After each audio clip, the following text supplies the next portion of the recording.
The end of the legislative session here in the Commonwealth of Virginia. Norfolk State University men and women basketball team compete in the MEAC. And yes, we're MEAC champions once again.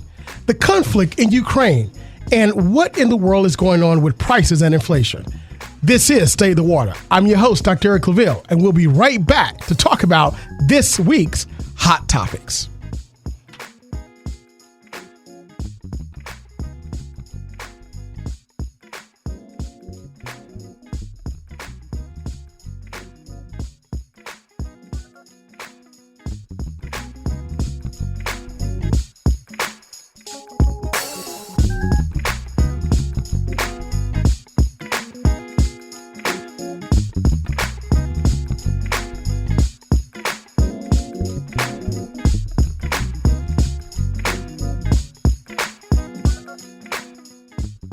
Welcome back, everyone. It's Stay the Water. I'm your host, Dr. Eric Claville. We'd like to welcome you back for joining us on this beautiful Sunday here in Hampton Roads, Virginia. For most of the southeast and northeast, just like us, we've experienced this bomb cyclone out of nowhere. The weather was a little cold for this time of the year, but we made it through. It was a phenomenal weekend here in Norfolk. We're going to talk more about the MEAC tournament that we hold here every year and what transpired there. Exciting news for the Spartan Nation. We're also going to get into the legislative session, take a look at what's been happening. It's the end of the session, and there's a lot of things that are transpiring, a lot of bills that are passed. We're not going to look at all of them, but we're going to look at some that are very, very important. And then we're going to talk about, in the second half, the country of Ukraine, Russia, where's this conflict heading? And also price inflation. What is going on with the economy? How is it affecting us?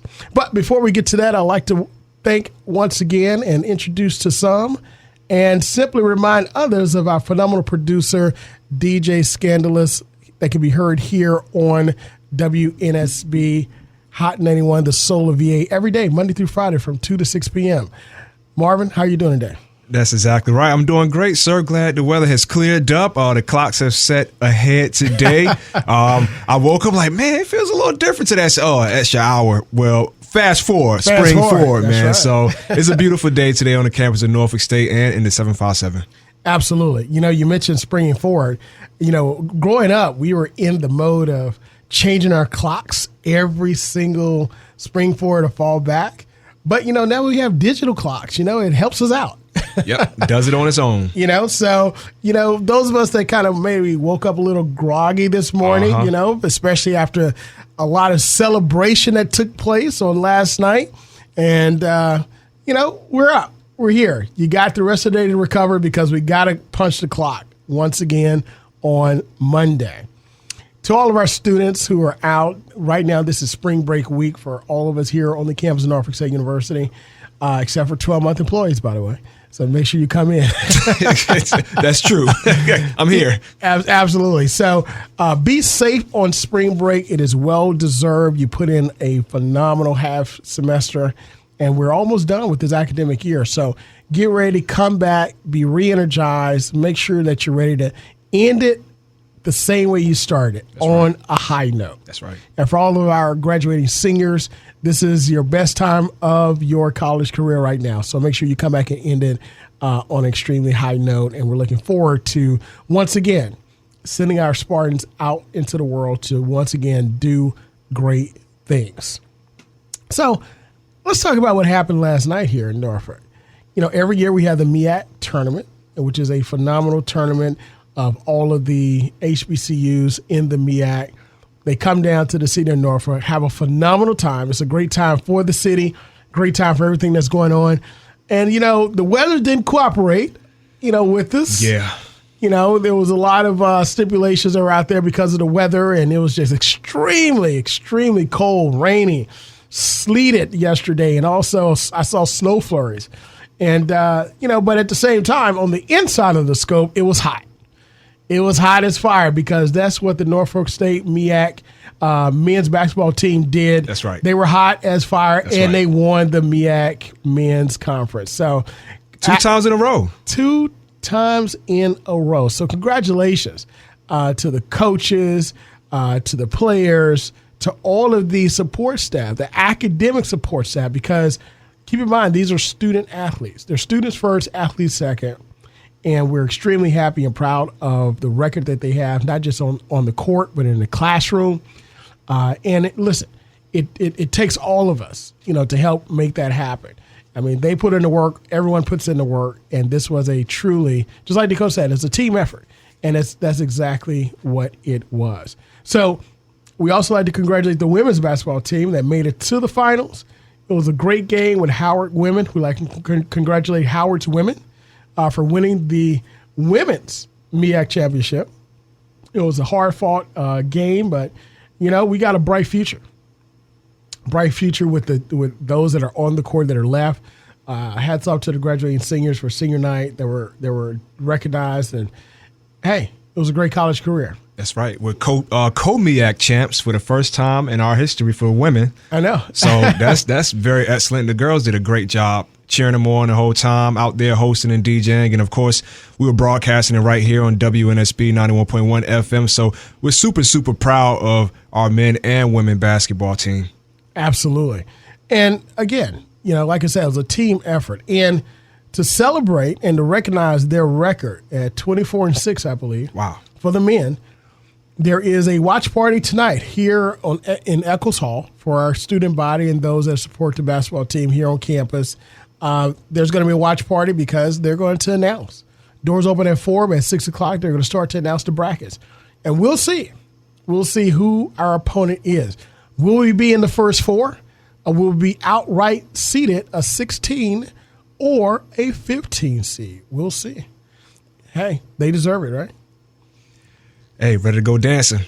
Let's go dancing. So I'd like to also congratulate our athletic director, Melody Webb, who's doing a phenomenal job since she's been here. And, of course, the things that she's doing with the coaches and also the entire staff. Hats off to her.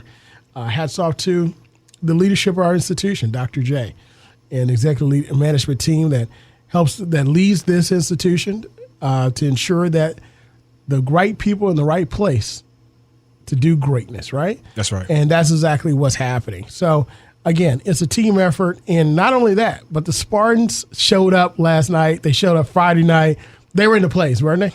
Very disciplined group of guys. You just see them so focused when they step on the court. They're not distracted.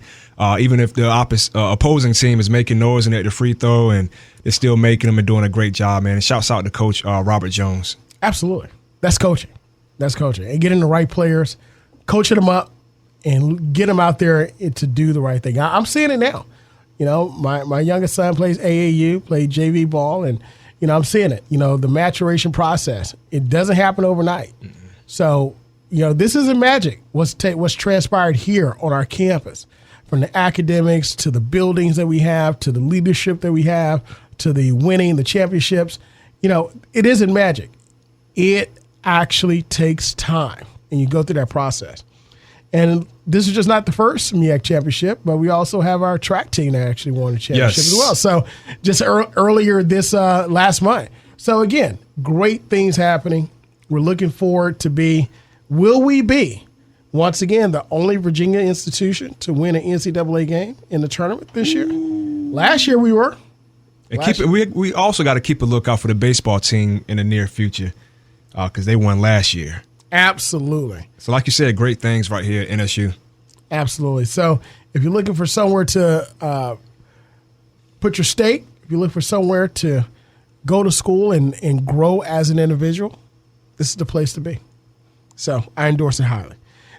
So let's take a look at what's happening. So, again, we've got the MEAC tournament is over. Championship, once again, is here at our institution. And on yesterday, in the General Assembly, we had what's called sine die. Sine die is simply the end of the legislative session. Now, for those of you that have been joining us for the month of January and February, you know that we go over and we talk about the legislative session. And it's a view from the General Assembly. And we've had many of our legislators on, including our phenomenal alums. Keep in mind, Norfolk State is so fortunate. We have the most alums of any HBCU right now serving in the Virginia General Assembly. I mean, think about that. That is huge. It's a number 6. We got 6. 6 of them. And not just that, Marvin, but also they're not just there serving, but they're holding some of the highest ranked positions. They're some of the leaders in policy and some of the leaders for the entire Commonwealth. Wow. And listen, I gotta tip my hat and recognize all of them. Of course, starting with our president pro tem of the Senate, Senator Louise Lucas, Senator Lionel Spruill, who's probably one of the biggest supporters of Norfolk State, loves Norfolk State tremendously. Also in the House, we have Delegate, our very good friend, Cliff Hayes. I mean, who's there, of course. I mean, he is one of the smartest guys, one of the smartest legislators in the General Assembly, hands down. We got Delegate Lamont Bagby, who currently serves as the chair of the Virginia Legislative Black Caucus. He chairs the caucus of all black legislators in the General Assembly. Absolutely.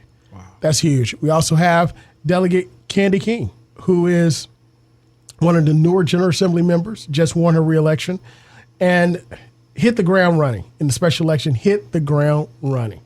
And for absolutely phenomenal when she was here under President McDimmon, just a firehouse of moving and shaking and doing a lot of great things here on campus. And obviously she took it, and now she's in the General Assembly doing the same thing. And also our alum, A.C. Cardoza, the only black Republican in the House and the General Assembly, is an NSU alum. So not only are we moving, not only are we holding prominent positions, not only are we influencing policy, but we're also breaking barriers as well. It's a diverse group, and that's what politics is about. Yep. And all politics are local. All politics are local. You are exactly right. So let me read the statement here by our governor, Governor Youngkin, on the General Assembly's adjournment on yesterday when the General Assembly broke. He said that he was encouraged with the recent progress on the budget and is grateful for the members of both sides of the aisle for their efforts. He said, we need to finalize tax relief, lab schools, and other bipartisan priorities, including investing in education, funding law enforcement, and addressing our behavioral health crisis, among others. He said it could take time to get the budget right. So he asked for negotiators, or what's called conferees, to act quickly because he believes Virginians are ready, and together we can deliver for them all. Now, this is from, again, Governor Youngkin from his press release core statement on the adjournment of the General Assembly. So let's peel back the covers on this statement, and let's take a look at where the General Assembly is. So keep in mind, the General Assembly ended, but it ended without a complete budget. So what does that mean? That means that what happens is that when bills first start, they start in the House and the Senate. Then midway through the session, they cross over. So that means you have bills in the House that are similar to bills in the Senate, and they simply come together to get the same language so it could pass.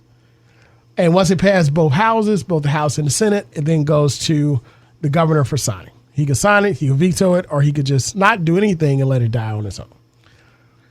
Same thing with the budget, Marvin. The House has a budget and the Senate has a budget. And then they try to create one budget by compromising together. So each, the House and the Senate, appoint what's called a small group of legislators called conferees. They go in and negotiate that one budget. So you got 40 state senators and you have 100 delegates. And you have 8 on each side, I believe, that's total, that come together, which is 16, and they start to negotiate the budget back and forth. Right now, there's a difference in those two budgets of a little less than $3 billion. So there's going to be some cutting that's in there, and a lot of that are tax cuts, right? They're tax cuts. So the question becomes, can we afford these tax cuts and the other funding that's looking to be addressed? It's Stay the Water. I'm your host, Dr. Eric Claville. We're broadcasting here live on the campus of the Norfolk State University, home of the men's MEAC champions. Here on Hot 91, the soul of VA. Today, we're delving into hot topics.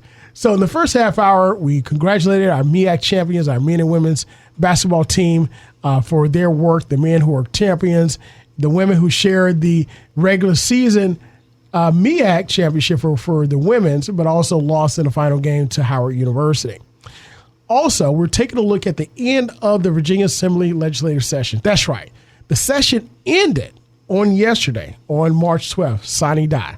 But there's still business left to be taken care of in the General Assembly itself. Now, there are a lot of bills that have passed, but we're talking about the budget. We're going to delve into some of those bills now, and I want to get back to this budget.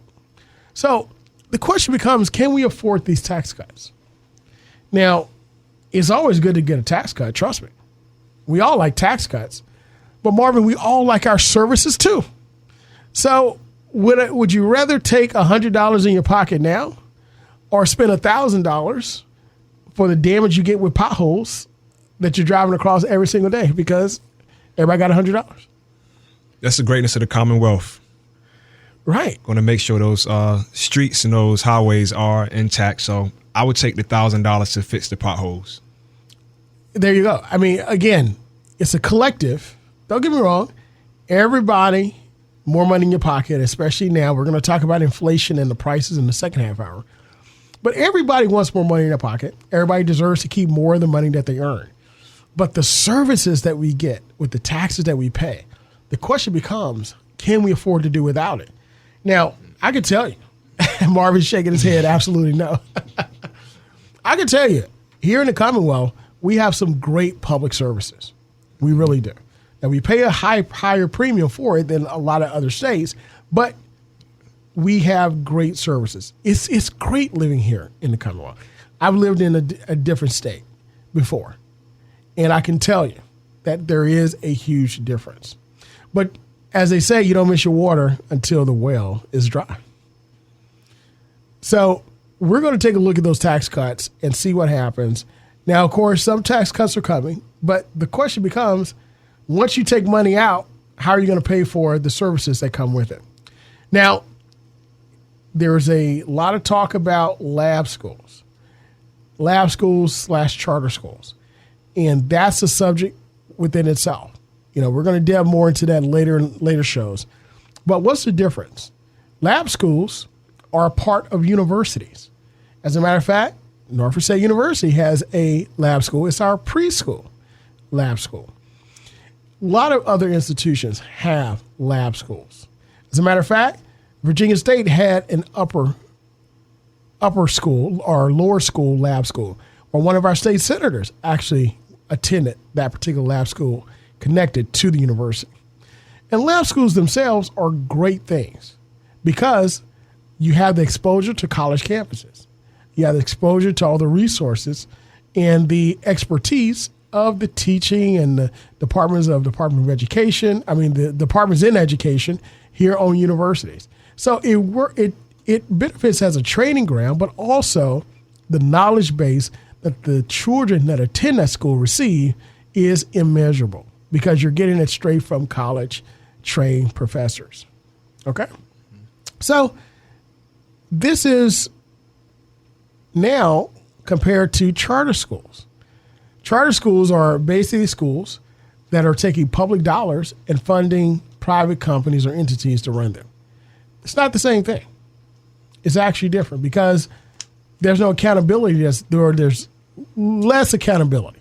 And now when you bring money out, the question becomes, where does that money come from? It usually comes from monies for public schools, which means that you're taking more money out of the public school system. So let's just say you take $20 out, you have $100, you take 20 out and you put it in another pocket. Do you have more money? No. You got 80 in one pocket and 20 in the other. So you're now having to do 100% on 80%. That's the argument that a lot of people have when they take a look at what charter schools are. So the question becomes, do you want your public tax dollars going to charter schools? That's the question that a lot of people have to answer. It's a great analogy. Yeah, that they have to answer according to that. And we talk about law enforcement, funding law enforcement. Now, we know that a couple of years ago, there was a reckoning with police accountability, especially after the murder of George Floyd. That was horrific. I still can't get over how that now convicted felon, former officer, literally took the life of a man in front of everybody, in front of kids, without any remorse. How the other officer stood there and let him do it. To their credit, they did say, can we let him up now? You think we should let him up? But they didn't intervene any further. A man lost his life. And that's something that they have to deal with and live with. And in their trials are going to end in guilty verdict or pleas as well. So when you take a look at these issues, police accountability basically hit a major milestone. Of course, the killing of many others, Ahmaud Arbery, with not just police, but accountability with the DA's office and citizen vigilantism, which is exactly what that was. But now there's been a shift in the environment. A shift in environment where now is more, we need more funding for law enforcement because there's an increase in quote unquote crime. There's an increase in more violent crimes. There's an increase in more crimes that are deemed to be felonious activity or where a person becomes a felon. So that shift has now swung in the opposite direction. So the question becomes, can you have both law enforcement support and accountability? I believe you can. You have to support law enforcement because we all are a part of our community. But at the same time, you have to also can have accountability for your actions or inactions. And of course, there's discussion of community accountability. What are the accountability of those in the community? So that's a major discussion it's not going to go away, right? It's not going away. And he also talked about behavioral health crisis. We, of course, know coming out of COVID, that's been a major issue. And that's an issue that I think is a good to discuss because we haven't discussed it a lot in the past. We just had a phenomenal session here last weekend called Just Heal Bro. And there was several African-American men, some of film notoriety, sports notoriety, and others in education and so forth. And basically it was a great discussion about talking about what you're struggling with and being true and honest about it. So you see these men, young men, some play sports, some do not, talking about what they're struggling with.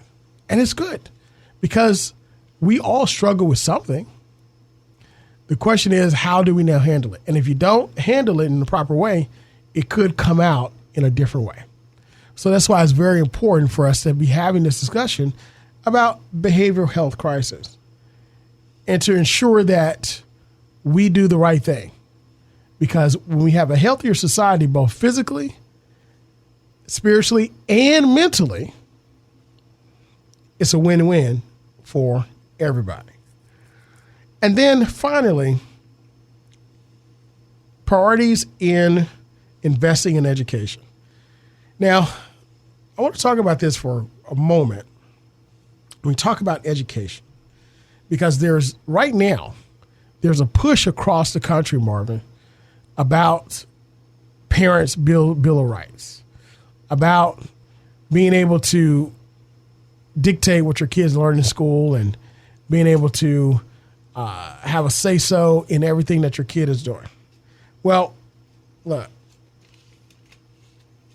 I know of physics, but I don't know physics the way that my physics teacher, my son's physics teacher, and physics professor, the one that's in college, can teach them. So there's got to be a line drawn in the sand to where it says you have to let teachers be teachers. You have to let administrators be administrators. and you have to let kids be kids. But I think the push is a false narrative based upon teaching, not indoctrinating, but teaching all of America's history. You even see it in Texas, where the Texas governor is talking about now this push to teach, indoctrinate kids with liberalism in schools. And it really is based upon history. Now, keep in mind, 2020, Black Lives Matter movement not only pushed accountability across the table, but it also pushed understanding the atrocities upon black people in this world, black and brown people. And then saying, why wasn't I taught this? So it's about teaching all of history, all of history. I have a good colleague, Dr. Joel Freeman, who we'll have on the show very soon, but he's one of the co-authors of 365 Black History. And it basically is a curriculum you could teach K through 12. You could even use it in college. But K through 12, where it teaches all of, when I say all of Black history, it teaches the other side of the story.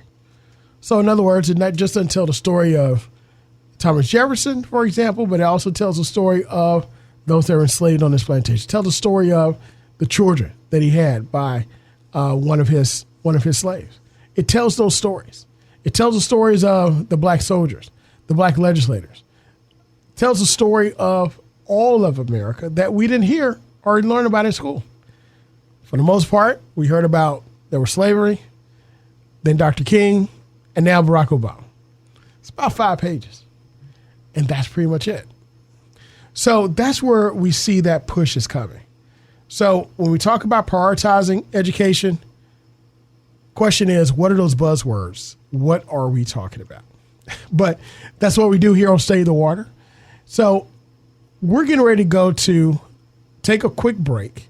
But when we come back in the second half hour, we're going to take a look at some of the bills that have passed.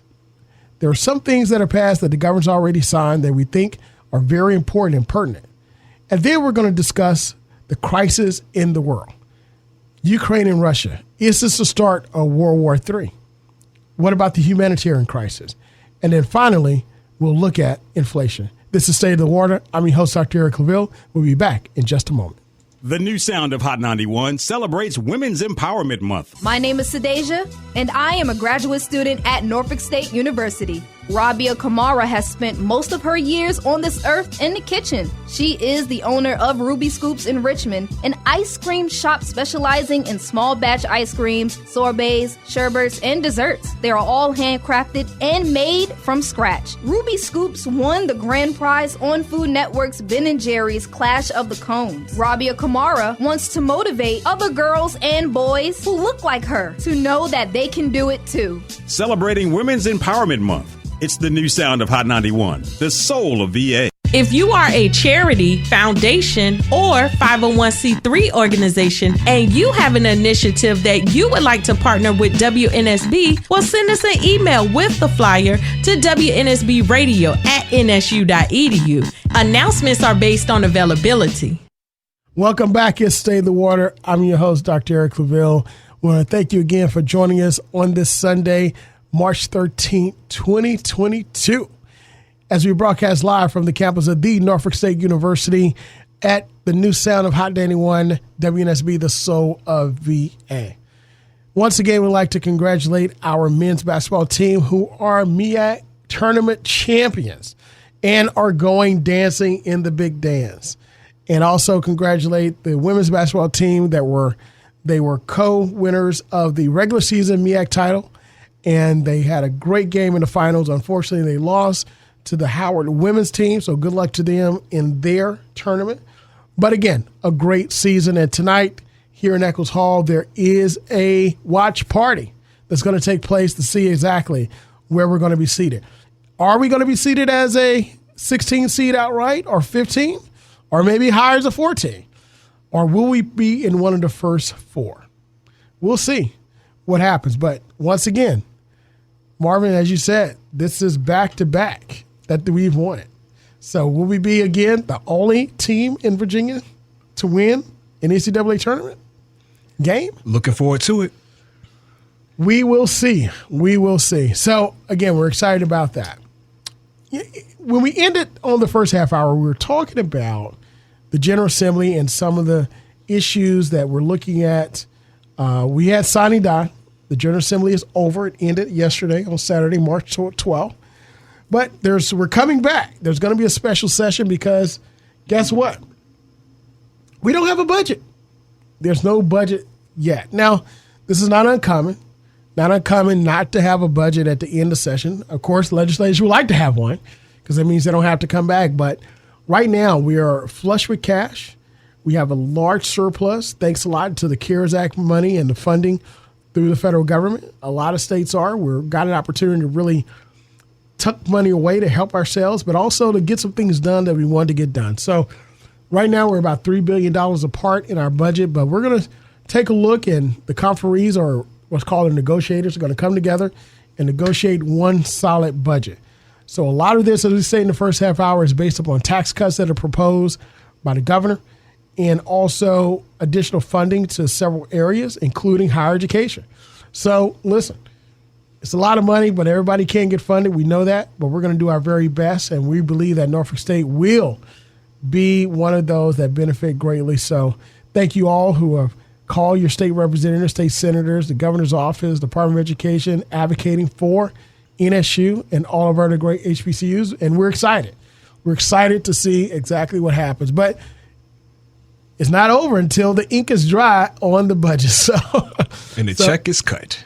Absolutely. And the check is cut and deposited and clears, right? So continue your advocating, continue moving forward in what you're doing. So there are three things I want to talk about in this second half hour. I want to take a look at some of the bills that have already passed. Now, it's just not the budget, but we have a lot of bills that were up, and we're going to see exactly what happened to them. And not only that, but I also want to start to take a look at what's happening, an update in Ukraine and Russia. And then finally, we're going to talk about prices.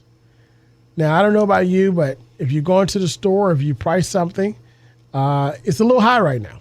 So what does that mean for all of us here in the Commonwealth, but not just the Commonwealth, but also across the country? So before we get into that, let's delve into a few of these bills that have passed. I want us to go to and take a look at Senate Bill, Senate JR 34, African Diaspora Heritage Month. So this bill passed both the Senate and the House. And what is this? But it celebrates, it designates September in 2022 and each succeeding year as African Diaspora Heritage Month here in the Commonwealth of Virginia. So this is something that is very good about history, something very good about what's taking place. Again, talking about learning more about what our Commonwealth, what our people, the pioneers of those that have blazed the trail here in our Commonwealth, and for us to be able to continue on and really do great things. So we're happy about September now being recognized as African Diaspora Month. Also, this particular bill, Senate Bill 5, passed the Senate and approved by the governor. It's effective July 1, 2022. And this is the Virginia Freedom of Information Act, Virginia Parole Board member votes. Now, keep in mind, the parole board, all parole board members were fired first day the new governor got in office. And he was going to, quote unquote, fix the parole board. But this bill, which is passed, is law, in effect, 7/1/2022, provides that individual votes of members of the Virginia Parole Board are public record and subject to the provisions of the Virginia Freedom of Information Act. Now, this is very interesting and important because a lot of those proceedings are not public. And they're not public for good reason. Because there are a lot of things that do take place behind those doors that you don't really want out in the public. Is more for the continuity of that particular process, integrity of the process. But there's some that believe that all this should be public. The public should know because it is a public matter in some respect. Well, whatever your verdict, whatever you believe, the law is the law now. So every vote of every member of the Virginia Parole Board is a public record and subject to FOIA. So when someone gets released from parole, and let's just say they unfortunately get out and commit another crime, and Lord forbid, but they take somebody's life, here's what happens. Well, who do we blame? Do we blame the individual, or do we blame the people that let him out early, let that person out early? So they're going to go back and take a look at who voted for them. And that could be subject to great scrutiny, and that could cause trepidation for people that want to serve on the parole board not to do so. So I guess the only safe bet is just to vote no on every parole hearing. And I think that's what may end up happening. Let's take a look at House Bill 1129. It passed both the House and the Senate and approved by the governor effective 7/1/2022. It's for school safety audits. It requires that each local school board is schools to collaborate with the chief or law enforcement officer of their locality or his designee when conducting required school safety audits. So once again, this becomes very important because now you have the school system, safety officers working with the chief law enforcement officer there, basically to see if they're up to par, see what's going on. Now, some may believe that this may be an overreach, where coordination of police and school safety officers happens all the time, especially when there's an incident, and even before. But what about the audits? Well, it's no longer a discussion. It is the law. Let's take a look at Senate Bill 211. This deals with voting. Now, this was approved by the governor and signed effective 7/1/2022. Voter registration, list of maintenance, list of decedents transmitted by the state registrars of vital records. It requires that the state register of vital records to transmit to the Department of Elections a weekly list of decedents from the previous list. Now, why is this important? Because currently, this list is transmitted monthly, but the bill requires that the general registrars to use this information to conduct list maintenance and to promptly, here's the key word, cancel the registration of a person on that particular list. Now, once again, we know that voting became a hot button issue in this, and not just in this General Assembly, but across the country, right? So now what happens is that when you ask yourself, what are we doing around the edges? This is what it looks like. Now, again, this list was already transmitted on a monthly basis. It just simply speeds it up and say you have to send it every week now. So we'll see where that goes, but we'll see what that actually starts. But again, these lists are already given, but now it says it has to go every single week as opposed to every month. Now let's take a look at State Council of Higher Education for Virginia. SJR 53, it passed the House and the Senate, but it endorses the framework of mission, vision, goals, and strategy for the statewide strategic plan for higher education developed by the State Council of Higher Education of Virginia, which is known by its acronym SHEV, as the Commonwealth's vision and plan for higher education that requires SHEV to report annually for 6 years on the Commonwealth's progress toward achieving the plans of the governor, General Assembly, institutions of higher education, and the public.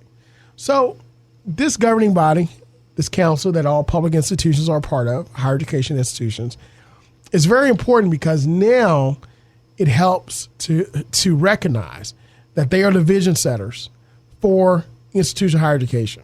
So it's not so much overreach. It prevents a lot of overreach into the plans and the operations of institutions, but there's still accountability because there's a report out every 6 years. So this is a good thing when you take a look at it because, once again, it puts the best people in the best position and have them to do the best job for the people that they are tasked and given the responsibility for. So those are a few bills that I want us to take a look at. Again, the passage of designating African Diaspora Month, which is September. Take a look at what happened to the parole board. Your votes are now public. What started to take place with the voting lists. And then also as we take a look at higher education itself. But again, it's not going to stop there. It's not going to stop there. We got more bills that are going to be signed by the governor that go into law. Again, 7/1/2022. These bills go into law. So it becomes the law of the land. So let's take a look. Let's segue from state politics. And let's take a look at international politics. Because this is very disturbing. I'm not sure if you're paying attention to it. If you're not paying attention to what's happening in Eastern Europe, where there's Russia and Ukraine, the former Soviet bloc of the Soviet Union, and really the start of Russia itself, Kievan Rus, which is the capital city. Kievan is the capital city of Ukraine, but it was Kievan Rus. That's how Russia really started, by the ruler Vladimir the Great. But right now, the president of Russia, who basically is a dictator, Vladimir Putin, launched an offensive against the country of Ukraine. We saw this as the world. We saw him putting his tanks around the edges of Ukraine, boxing them in. He said, oh, no, we're not doing anything. We're just moving our tanks. We're just moving 190,000 men over here. Again, we're not doing anything. We're not doing anything. And then all of a sudden, on February 22nd, 2022, an offensive was launched into Ukraine. Last week, was over 10,000 people were killed. Most of these people are civilians. Now, you do have soldiers that are dying.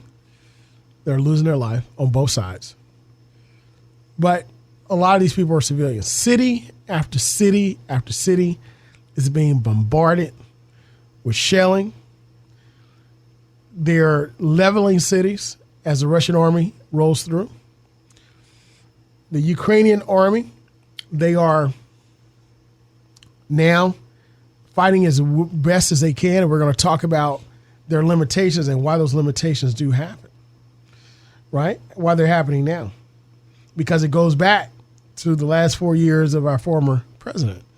We'll talk about it in just a moment. But one of the sad things that's happening is that this war is unprovoked. Vladimir Putin decided to go into and capture Ukraine himself. Ukraine was no threat to Russia from a military standpoint, but he decided to go in and capture it himself. So we're calling this Putin's war. Because even the people of Russia, many of them don't agree with this war. Now, in response to this war, the world has implemented economic sanctions. There are many people that are saying, especially those in Ukraine, over 3 million people have fled the country into Poland and other areas, neighboring countries. They're saying that's not enough. While we're cutting off their money, they're shooting more and more missiles, bullets, rockets, and destroying. One of the sad things is that there was a maternity hospital that was bombed, where it killed numerous women and babies. Okay? I don't care what. Now, look, I'm former military, and we have what's called rules of engagement. There are certain places you can't bomb, and you cannot go in and kill anyone, and these are hospitals. Anytime you see the Red Cross, that's a university symbol for healthcare. You're not supposed to engage those in open fire. Also, churches. You're not supposed to engage those. You're not supposed to kill women and children either.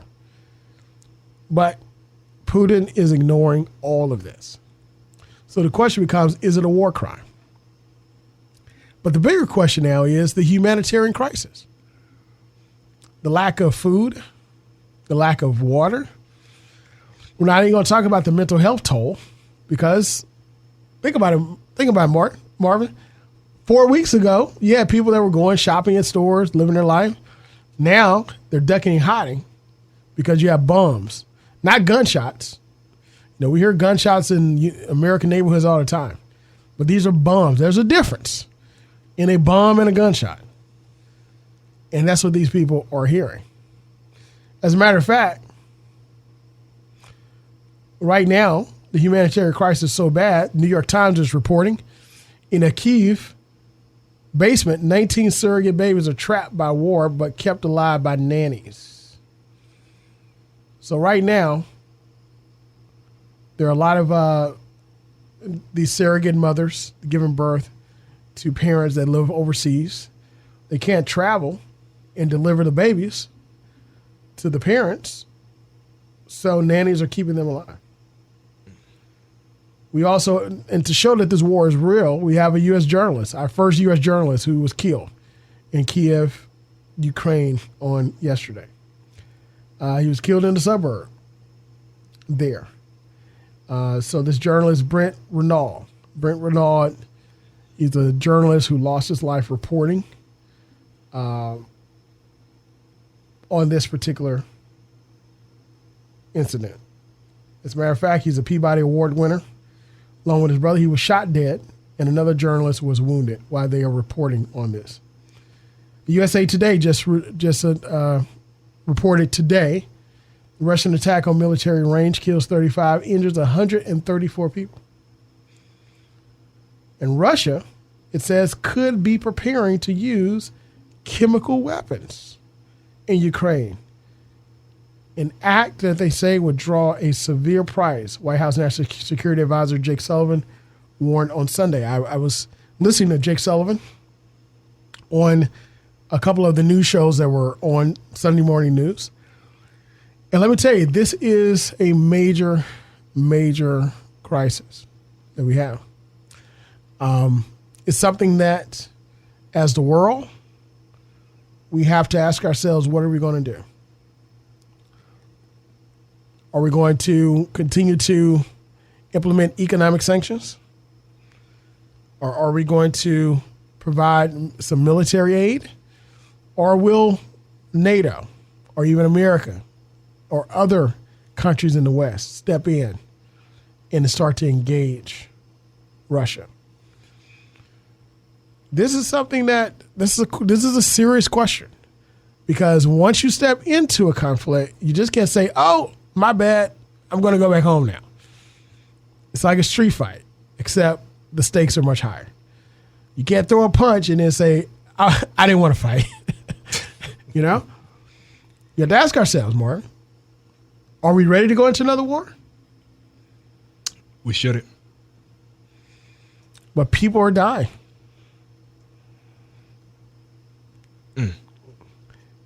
And you know, as we're in here, you know, we're talking about this over the radio waves, and I'm seeing your face, and it's a hard question. Mm-hmm. So it's just not an easy answer to this, because keep in mind that Russia, the former Soviet Union, we just got out of a Cold War with them in the 80s, actually late 80s, early 90s. Okay. They were the United States and the Soviet Union were the major nuclear powers in the world, still major nuclear powers in the world. I was alive and I saw when President Reagan said, "Mr. Gorbachev, tear down this wall." And the wall came down, and along with the Soviet Union itself. And Vladimir Putin saw the wall go down. He was there as a young KGB agent in East Germany. And he had a disdain against the West and America from that moment. So he's fighting this war to win it. And he's not going to stop. So once again, how far will he go until we say enough is enough? We're coming in. What is the line in the sand? And that's not for us to answer now, but there's a line in the sand. It's coming. It's coming. The question becomes, what's going to happen in the interim? As a matter of fact, there are people that are saying, are there some people in the world that's expendable? I mean, the Ukrainians, they didn't ask for this. Many people lost their homes, their property, their livelihood. Unfortunately, many have lost their lives. So how is this? Are they just expendable? Or can we allow them to die? Well, the other question is, not just in Ukraine, but keep in mind, we just left Afghanistan, the longest war in U.S. history. Many people there died. Are they expendable? But how do we get to this point? People forget, but our former president, Donald Trump, actually withheld over $400 million in military aid to Ukraine. Now, this aid to Ukraine, military aid, actually helped the Ukrainians arm themselves against a military offensive by a pending military offensive by Russia. So the fact that they could not receive those funds in a timely fashion is a direct correlation to them not being militarily prepared for this Russian offensive. As a matter of fact, GOP Representative Alan Kinzinger is reported that he said that's his biggest regret was voting against Trump's first impeachment. He said, if I could go back in time and vote for it, but I cannot, Kinzinger said Friday. He's been a constant critic of Trump, voting in favor of impeachment during the second House vote, but also he is one of the Republicans not running for re-election. No Republican voted to impeach President Trump, former President Trump, when he withheld funds from Ukraine. Not a one. Can we ask ourselves, how many people regret that today?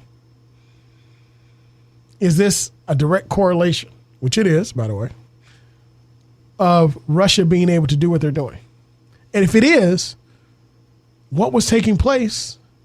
Were there some conversation between the former president and the president of Russia, or their operatives, to withhold those funds? These are all questions that have to be answered because we just don't know. How close are those ties? And when we talk about Russia and American politicians, not just our former president, who's called him smart, that refuses, even pushed by Sean Hannity on Fox News, pushing Trump to call Putin evil for what he's doing. He wouldn't do it. You have other Republicans that are calling the president of Ukraine. The president of Ukraine, by the way, that passed up a safe passage to America to wait this war out, to stay in his country and fight with his people. We have American Republican congressman calling him a thug, calling the government of Ukraine evil. And there are no repercussions for doing this. $400 million withheld, calling a dictator smart, praising him, how he rules, calling the government of Ukraine evil, and nobody says anything. Is it that we don't care? Or is that some people get a certain amount of privilege that others do not? What do you think? But we do know this. And I've said this on this show. I've said it on my award-winning commentary, The Claville Report, which airs on Another View with Barbara Ham Lee on WHRV 89.5, that I believe that this is the start of World War III. I believe that there is no way that Putin is going to stop unless he is stopped. There's no way that the world cannot avoid getting involved in this.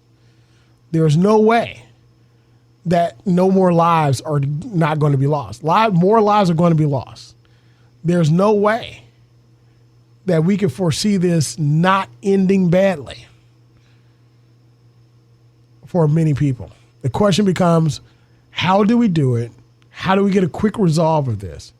How can we act more swiftly, more effectively, and more consistent to ensure that it doesn't happen again? This is Putin's war, but we can end it. The question becomes, how do we do it? Also want to recognize a lot of the Ukrainian Americans who are here in our country and many Americans who are supporting them, doing things to help out over there.